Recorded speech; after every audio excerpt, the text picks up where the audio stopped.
How to personalize emails with a dear first name in Mailchimp. Hello guys and welcome to this new tutorial.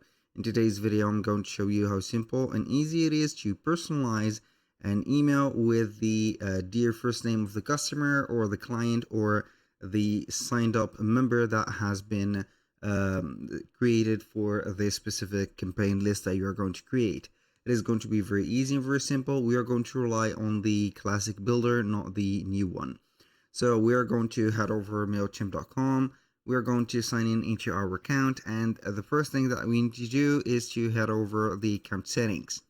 Click on the account settings, click on the here the profile or the account and billing. So it is going to be the case, account and billing. Click on settings, then click on details. Make sure that you are going to use the classic editor. So we are going to find the default email builder. You can use only for this case classic builder, not the new builder. Save the parameters by clicking on save on each or any one of the above, as you can see, parameters.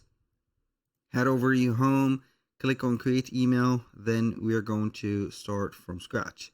So you're going to set up the subscribers. From, you're going to set up the sender settings, subject, send time, and the content. Click on design email on the context, select the layout that you want to have the email like from. For example, here we are going to have this one. I'm going to have it right away. Click on it and you're going to see it added. Now what we're going to do is to have the specific here first, as you can see here, glance of the logo. So maybe I'm going to have the logo a little bit minimized, just like that. And from here, we are going to have the announcement. So we are going to have this one. So I'm going to click on here. For example, dear, I'm going to have here the merge tags. Click on merge tags.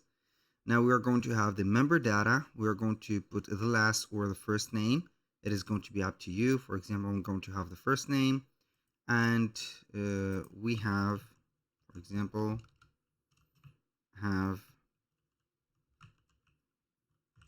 example, big,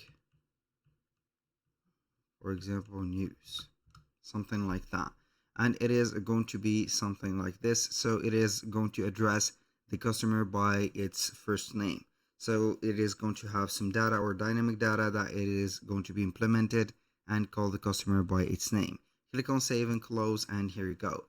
That was pretty much it for today's video. Thank you guys for watching. I hope that you have enjoyed the content, and I hope to see you soon on the next one.